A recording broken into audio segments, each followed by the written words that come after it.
نبی کے بعد نبی کے علاوہ جن کی باتیں نبی سے ٹکرا رہی ہیں پھر ان کی بات کو نہیں لیا جائے گا اور چھوڑ دیا جائے گا۔ اس سلسلے میں بڑے بڑے اجلہ صحابہ کی دلیلیں موجود ہیں، اور آئیے میں ایک دلیل آپ کی طرف پیش کرتا ہوں۔ بخاری کے صفحات پر اس منظر کو دیکھیے۔ حضرت عمر رضی اللہ تعالیٰ عنہ ایک سفر میں ہیں اور حضرت عمار بھی ایک سفر میں ہیں، دونوں سفر میں ہیں، اور دونوں کا گزر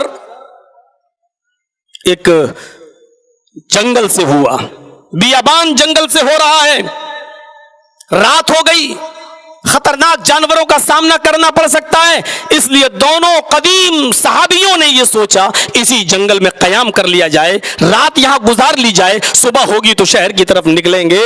حضرت عمر فاروق اور حضرت عمار دونوں اسی جنگل میں آرام کرنے لگتے ہیں، دونوں سو جاتے ہیں۔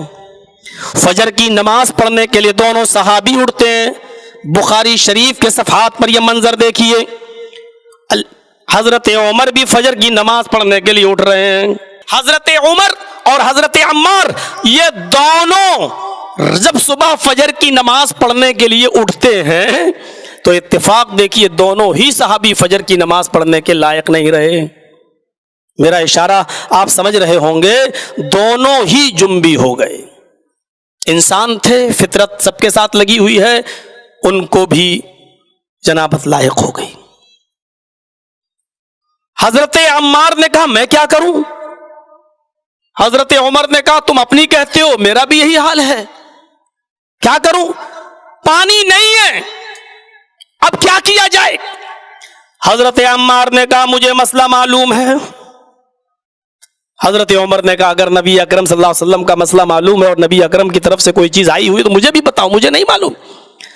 حضرت عمار نے کہا اللہ کے نبی نے فرمایا اور قرآن کی آیت بھی موجود ہے، فَإِن لَمْ تَجِدِ الْمَاءَ فَتَيَمَّمُوا صَعِيدًا، جب تمہیں وضو کے لیے پانی نہ ملے تو تم تیمم کر لیا کرو۔ حضرت عمر نے فرمایا اے عمار، یہ تو وضو کے لیے تیمم کا معاملہ ہے، ہمیں وضو کے لیے نہیں، ہمیں تو غسل کی ضرورت پڑی ہے۔ قرآن کی آیت ہمیں یہ بتلا رہی ہے اور نبی اکرم کا فرمان بھی ہمیں یہ بتلا رہا ہے جب وضو کے لیے پانی نہ ملے تو تیمم کر لو، لیکن ہمیں وضو کی ضرورت نہیں، ہمیں تو غسل کی ضرورت ہے، ہمیں تو جنابت لاحق ہوئی ہے، اب غسل کے لیے کوئی وجہ ہو تو بتاؤ، کوئی مسئلہ معلوم ہو تو بتاؤ۔ حضرت عمار نے کہا نہیں مجھے یہی معلوم ہے۔ حضرت عمر نے ریجیکٹ کر دیا، نہیں یہ تو وضو کا معاملہ، ہمیں غسل کی ضرورت ہے۔ تو حضرت عمار نے کہا تو اب تو اس زمانے میں ٹیلی فون بھی نہیں تھا، فوراً رات کے 2 بجے معلوم کر لو جرجی صاحب بچہ پیدا ہوا کل کیا نام رکھوں۔ اس زمانے میں تو ٹیلی فون بھی نہیں تھا، یہ تار کا بھی زمانہ نہیں تھا، چلو ایک ہفتے میں مسئلے کا جواب آ جائے گا، لیٹر کا بھی زمانہ نہیں تھا۔ اب کیا کیا جائے سوائے اس کے کہ اجتہاد اور سوائے اس کے کہ قیاس لگایا جائے، اس کے علاوہ اور کیا راستہ تھا؟ حضرت عمار نے کہا تو اس پر قیاس کر لیتے ہیں نا، وضو کی ضرورت ہے تو تیمم، چھوٹا تیمم کر لیتے ہیں، دونوں ہاتھ زمین پہ مارے، چہرے پہ ملی، ہاتھ پہ ملی، ہو گیا تیمم۔ لیکن ہمیں غسل کی ضرورت پڑی ہے تو بڑا تیمم کر لیتے ہیں۔ تو حضرت عمر فاروق نے کہا بڑا تیمم کیا ہوا؟ کہا بڑا تیمم یہ ہوا کہ ہم لوگ کپڑے اتارتے ہیں اور آپ ادھر چلے جائیے، میں ادھر کپڑے اتار کے مٹی میں لوٹتا ہوں، اور اس کے بعد جب میں کپڑے پہن لوں تو آپ پھر مٹی میں لوٹ جائیے۔ پورا کا پورا مٹی میں لوٹنا، کپڑے اتار کر جسم کے پورے حصے پہ مٹی لگا لینا، مٹی میں لوٹنا۔ حضرت عمر فاروق نے کہا نہ، یہ تو تم ایک نئی چیز نکال رہے ہو، مجھے خطرہ ہے کہ کہیں ایسا نہ ہو کہ اسلام کے اندر نئی چیز نکالنے کی وجہ سے کہیں ہم بدعت میں مبتلا نہ ہو جائے، میں ایسا نہیں کر سکتا۔ حضرت عمار نے کہا میں ایسا کروں گا۔ حضرت عمر نے کہا تمہارا قیاس، تمہارا اجتہاد اگر یہ کہتا تو کرو۔ کہا تم کیا کرو گے؟ کہا میں پانی کا انتظار کروں گا، صبح ملے گا، شہر میں ملے گا، سب سے پہلے میں غسل کروں گا اور جب پانی ملے گا غسل کروں گا، اسی وقت میں نماز پڑھوں گا۔ حضرت عمار کہتے ہیں، بخاری کے الفاظ ہیں، تمرغت کما تمرغ الدابہ، میں زمین کے اوپر ایسا الٹ پلٹ کیا، ایسا الٹ پلٹ، ایسا زمین کے اوپر لوٹا جیسے چوپایا زمین کے اوپر لوٹتا ہے، اپنے آپ۔ انہوں نے نماز پڑھ لی۔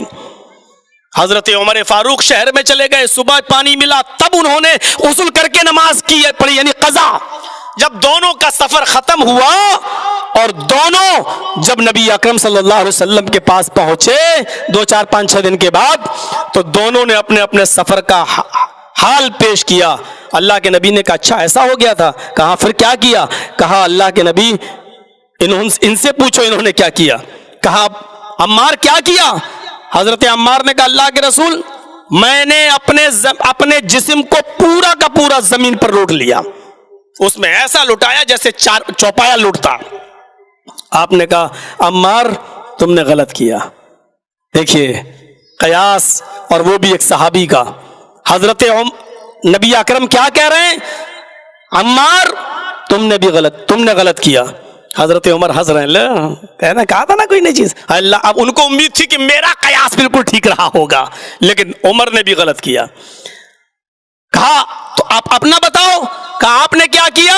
حضرت عمر فاروق نے کہا اللہ کے نبی ہم نے نماز ہی نہیں پڑھی، جنبی تھا نا، نماز نہیں پڑھی۔ جب شہر میں آیا پانی ملا غسل کیا تو سب سے پہلے پھر میں نے نماز پڑھی، قضا ہوئی لیکن پڑھی بعد میں۔ فرمایا عمر تم نے بھی غلط کیا۔ دونوں صحابی کے قیاس غلط، نبی کا فرمان آ گیا تو نہ عمر کی چلی نہ عمار کی چلی۔ یہی تو دعوت منہج سلف ہے، یہی تو سلفیت کی دعوت ہے، منہج سلف یہی ہے کہ جب نبی اکرم کا فرمان آ جائے تو نبی کے فرمان کے بعد پھر کسی کی نہیں چل سکتی، وہ کتنا ہی بڑی پوسٹ کا مالک ہو اور کتنے بڑے عہدے پر فائز ہو۔ تو کہا کرے کیا کرنا چاہیے؟ دونوں نے پوچھا اگر ہم نے غلط کیا، عمر کہتے ہیں ہم نے غلط کیا، تو پھر صحیح کیا ہے؟ فرمایا تم دونوں کے لیے بس وہی تیمم کافی تھا جو وضو کا تیمم ہے، یعنی یہی غسل کا بھی تیمم ہے۔ اگر پانی نہیں مل رہا تھا تو بس اتنا ہی تیمم کافی تھا۔ اپنے دونوں ہاتھوں کو پاک زمین پر مارتے، ان کو پھونک لیتے اور چہرے پر مل لیتے، دائیں ہاتھ کی ہتھیلی کو بائیں ہاتھ کی پشت پر اور بائیں ہاتھ کی ہتھیلی کو داہنے ہاتھ کی پشت پر پھیر لیتے، تمہارا تیمم ہو جاتا، اور نماز پڑھ لیتے، جب پانی ملتا تب غسل کر لیتے۔ میرے پیارے ساتھیوں غور کیجئے اس دعوت اس منہج سلف کی، یہ منہج سلف پر میرے پیارے ساتھیوں یہی ہمارے اصول اور یہی ہمارے ضابطے ہیں اور یہی ہماری دعوت ہے کہ ہم سارے بزرگوں کی عزت کرتے ہیں، سب کا احترام کرتے ہیں، اور اس مجمع میں ہم دعا کریں گے اللہ تو کروڑوں رحمت نازل فرما ابو حنیفہ رحمت اللہ علیہ کی قبر پر، اللہ تو کروڑوں رحمت نازل فرما امام شافعی کی قبر پر، اللہ تو کروڑوں رحمت نازل فرما امام مالک اور امام احمد ابن حنبل کی قبر پر۔ اے اللہ ان کے علاوہ جو بزرگ آئے اس دنیا میں الہ العالمین تو ان تمام بزرگوں کی قبروں کو نور سے بھر دے، ان کی قبروں پر اپنی رحمت نازل فرما۔ لیکن ان تمام بزرگوں نے جو دعوت دی تھی اور جو پیغام دیا تھا کہ اذا صح الحدیث فہو مذہبی، جب صحیح حدیث آ جائے تو وہی میرا مذہب، اسی کو مان لینا، یہی ہماری بھی دعوت ہے۔ ابو حنیفہ رحمت اللہ علیہ کی اس دعوت کو ہم بھی آگے بڑھاتے ہیں۔ امام ابو حنیفہ رحمت اللہ علیہ نے کہا تھا اذا صح الحدیث فہو مذہبی، جب صحیح حدیث آ جائے تو وہ اسی کو مان لینا۔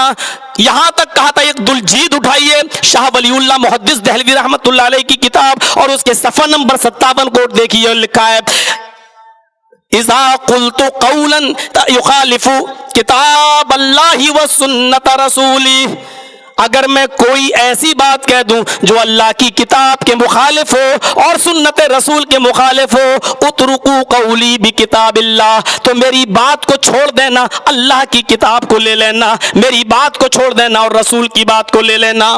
یہی دعوت ہے میرے پیارے ساتھیوں، اس دعوت کو ہمیں اور آپ کو سب کو اپنانا چاہیے۔ جب نبی کی بات آ گئی تو حضرت عمار کی نہیں چلی، نبی کی بات آ گئی تو حضرت عمر فاروق کی نہیں چلی۔ آپ دیکھیے حضرت عمر فاروق نے قیاس لگایا، اللہ کے نبی کا مہر اس سے زیادہ نہیں تھا، نبی کی بیٹیوں کا مہر اس سے زیادہ نہیں تھا، نبی کے زمانے میں جتنے نکاح ہوئے ان کا مہر اس سے زیادہ نہیں تھا، تو انہوں نے سب سے زیادہ مہنگا مہر دیکھا تو سب سے زیادہ مہنگا مہر 400 درہم پر ملا۔ 400 درہم سے زیادہ کوئی مہر ہوا ہی نہیں۔ تو حضرت عمر فاروق رضی اللہ تعالیٰ عنہ نے منبر پر کھڑے ہو کر خطبہ دے دیا اور خطبے میں یہ اعلان کر دیا کہ میں نے نبی کا نکاح دیکھا ہے، میں نے صحابہ کا نکاح دیکھا ہے، میں نے نبی کی بیٹیوں کے نکاح دیکھے ہیں، میں نے نبی کی بیویوں کے نکاح میں نبی نے کتنا مہر دیا میں نے دیکھا ہے، صحابہ کے نکاح پر بھی ہماری نظر ہے، 400 درہم سے زیادہ کسی نے مہر نہیں دیا، نہ نبی نے اپنی بیویوں کو نہ نبی کی بیٹیوں کو دیا گیا اور نہ نبی کے زمانے میں ہونے والے صحابہ کرام کے نکاح میں کسی نے دیا. لہذا 400 درہم تک مہر کی جو متعینہ مقدار ہے اس کو میں باقی رکھ رہا ہوں. اگر 400 درہم سے زیادہ کوئی مہر دے گا تو میں اس کو چھین لوں گا اور بیت المال میں جمع کر دوں گا جو غریبوں کے کام آئے گا. سنیے نوجوانوں، یہ تقریر کہاں ہو رہی ہے؟ ممبر پر کھڑے ہو کر. اور کون یہ خطبہ دے رہا ہے؟ حضرت عمر فاروق رضی اللہ تعالیٰ عنہ. اور خطبے میں کیا کہہ رہے ہیں؟ خطبے میں کہہ رہے ہیں اگر کسی نے 400 درہم سے زیادہ اگر کسی نے اپنی بیوی کو مہر دیا تو وہ زائد مہر چھین لوں گا اور اس کو بیت المال میں جمع کر دوں گا. کسی بھی عورت کے پاس 400 درہم سے زیادہ مہر نہیں رہنے دوں گا، کیونکہ نبی نے اپنی بیویوں کو اور اپنی بیٹیوں کا مہر 400 درہم سے زیادہ نہیں رکھا. اتنا کہنا تھا. حضرت عمر نماز جمعہ پڑھاتے ہیں اور جمعے کا خطبہ دے کر جب ممبر سے اترتے ہیں اور نماز پڑھاتے ہیں، سنیے نوجوانوں، جیسے ہی نماز جمعہ پڑھاتے ہیں اور ختم کرتے ہیں السلام علیکم ورحمت اللہ، السلام علیکم ورحمت اللہ، ایک بوڑھی عورت مسجد کے اندر تشریف لاتی ہے. وہ موزے پہنے ہوئے ہے، ہاتھوں میں داستانے پہنے ہوئے ہے. وہ مسجد میں آتی ہے اور جھکی ہوئی نظروں سے کہتی ہے امیر المومنین آپ نے غلط فیصلہ دیا ہے، امیر المومنین مہر کے معاملے میں آپ نے غلط حکم دیا ہے، آپ کے حکم کو سب سے پہلے میں ریجیکٹ کرتی ہوں، نہیں مانتی. غور کیجئے، کیا کسی صحابی کی بات اگر وہ کتاب اللہ اور سنت رسول سے ٹکرا رہی ہو تو کیا اس کی بات بھی مانی جا سکتی ہے؟ ذرا غور کرو، اس عورت نے مسجد کے اندر کہا امیر المومنین اپنے جملے واپس لو، آپ کی بات قرآن سے ٹکرا رہی ہے. حضرت عمر بیٹھے تھے، کھڑے ہو گئے، کہنے لگے اس خاتون کو اندر لائیے، با پردہ ہے. اے ماں کیا ہوا؟ میری غلطی بتا دے، میں نے یہ فیصلہ جو سنایا ہے کتاب اللہ کے خلاف کہاں ہے، حدیث رسول کے خلاف کہاں ہے؟ اس عورت نے کہا عمر امیر المومنین شاید آپ نے قرآن نہیں پڑھا، اور اگر پڑھا ہے تو شاید آپ کو یاد نہیں ہے. اللہ فرماتا ہے وَآتَيْتُمْ إِحْدَاهُنَّ قِنْطَارًا فَلَا تَأْخُذُوا مِنْهُ شَيْئًا. وَآتَيْتُمْ إِحْدَاهُنَّ قِنْطَارًا، اگر تمہارا شوہر تم میں کسی بھی بیوی کو ڈھیر سارا مال دینا چاہے، بہت سارا مال دینا چاہے، زمین و جائیداد اس کے نام الاٹ کرنا چاہے، سب کچھ دینا چاہے، جتنا مال چاہے، قنطارن بے شمار مال دینا چاہے، جتنا بھی مال دینا چاہے وہ دے سکتا ہے. فلا تاخذوا منہ شیئا، اور یہ بھی کہہ دیا کہ اس مال میں سے تم کچھ بھی نہیں لے سکتے، وہ عورت ہی کا حق ہے، وہ عورت ہی کے پاس رہے گا، عورت اس کی مالک ہے. اے امیر المومنین آپ نے یہ کیسے کہہ دیا کہ 400 درہم سے زیادہ عورت کو جو مہر دے گا میں اس کو چھین لوں گا؟ نہیں، آپ اپنے جملے واپس لیجئے. الفاظ ہیں حضرت عمر فاروق نے وہاں جمعے کے خطبے میں آگے بیٹھے ہوئے، آگے صف میں بیٹھے ہوئے لوگوں سے پوچھا اس بوڑھی عورت نے جو بیان دیا ہے، جو قرآن کی آیت سنائی ہے، کیا یہ آیت قرآن میں موجود ہے؟ لوگوں نے بتایا ہاں. اے امیر المومنین یہ آیت قرآن میں موجود ہے. حضرت عمر فاروق دوبارہ ممبر کے اوپر کھڑے ہوتے ہیں. سنو جمعے کا خطبہ ہو چکا ہے، سنو جمعے کا خطبہ ہو چکا. حضرت عمر اپنے جملے واپس لینے کے لیے دوبارہ ممبر کے اوپر کھڑے ہوتے ہیں اور کہتے ہیں اصابت امرات واخطا رجل، عمر سے غلطی ہو گئی اور اس عورت نے درست بات کی ہے. آج کے بعد اس عورت کے قانون کو مانا جائے گا. اس عورت نے جو قرآن کی آیت پیش کی، قرآن کی آیت کے آ جانے کے بعد اب عمر کا فتویٰ نہیں چلے گا. میں اپنے جملے واپس لے رہا ہوں. میرے پیارے ساتھیوں، یہی تو دعوت سلفیت ہے، یہی تو منہج صحابہ ہے. سب کو مانو، سب کی عزت کرو، سب کا احترام کرو میرے بھائیوں. لیکن جب بات رسول کی آ جائے اور کسی کی بات رسول کی بات سے ٹکرا جائے تو رسول کا ادب و احترام نہ چھوڑنے پائے، اور رسول کی بات کو سر سے نیچے نہ گرائیے، اور دوسروں کی بات اگر گر رہی ہے تو گر جانے دو، لیکن رسول اللہ صلی اللہ علیہ وسلم کی بات نہیں گرنی چاہیے. اور یہی اصول تو ہمیں قرآن نے بتایا ہے، یہی اصول تو ہمیں قرآن نے بتایا ہے. فلا وربک لا یؤمنون حتی یحکموک فیما شجر بینہم ثم لا يجدوا في انفسهم حرجا مما قضيت ويسلموا تسلیما. تیرے رب کی قسم اے محمد صلی اللہ علیہ وسلم، آپ کے رب کی قسم، یعنی اللہ اپنی قسم کھا رہا ہے. اے محمد صلی اللہ علیہ وسلم، آپ کے رب کی قسم، یعنی مجھے قسم ہے اپنے عزت و جلال کی، یہ دنیا میں لوگ اس وقت تک مومن نہیں ہو سکتے جب تک کہ وہ آپ کے فیصلے کو، آپ کی زبان سے نکلنے والے فیصلے کو، آپ کی زبان سے نکل جانے کے بعد من وعن ہو بہو سیم ٹو سیم پوری طریقے سے تسلیم نہیں کر لیتے، ایکسپٹ نہیں کر لیتے، سویکار نہیں کر لیتے، یہ مومن نہیں ہو سکتے ہیں.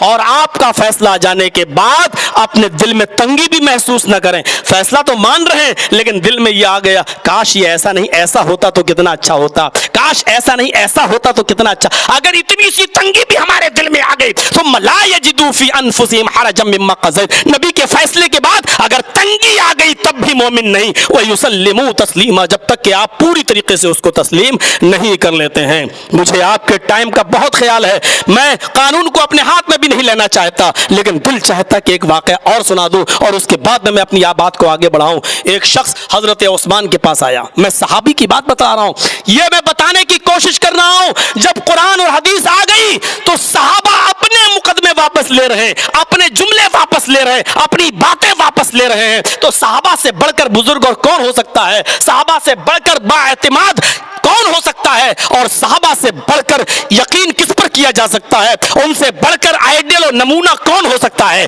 آئیے ایک چیز اور عثمان غنی کے تعلق سے بتا دوں. ایک شخص ان کے پاس مسئلہ لے کر آتا ہے، کہتا ہے امیر المومنین ایک گڑبڑ ہو گئی. کہا کیا ہوا؟ کہا میری شادی کو 6 مہینے ہوئے. حضرت عثمان نے جذبات میں آ کے کہہ دیا اللہ برکت دے.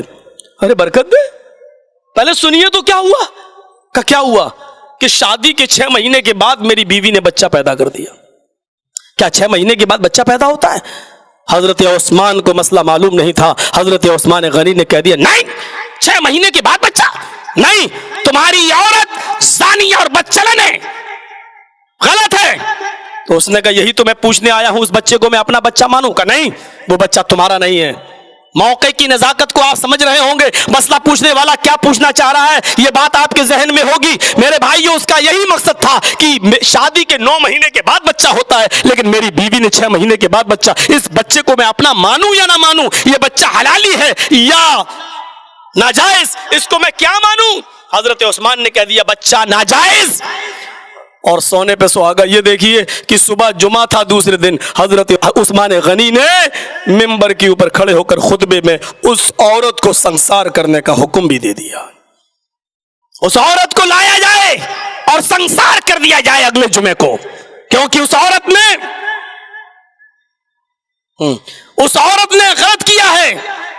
حضرت عثمان غنی نے خطبے میں یہ کہا.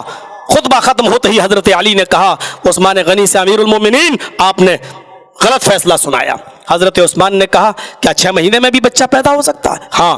حضرت علی نے دلیل دی کہ قرآن کہتا ہے، اور سنیے دلیل، بس اب آئی ہے پرچی ختم ہونے کی. میرے بھائیوں سنیے اس دلیل کو. حضرت علی نے کہا دودھ پلانے کی مدت قرآن بیان کر رہا ہے. کیا کہتا ہے؟ کہ عورت دودھ پلائے کتنے مہینے؟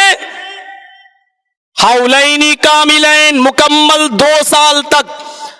والوالدات یرضعن اولادہن حولین کاملین، مائیں اپنے بچوں کو کتنا دودھ پلا سکتی ہیں؟ 2 سال. کہا امیر المومنین دودھ پلانے کی مدت کتنی ہے؟ کہا 2 سال.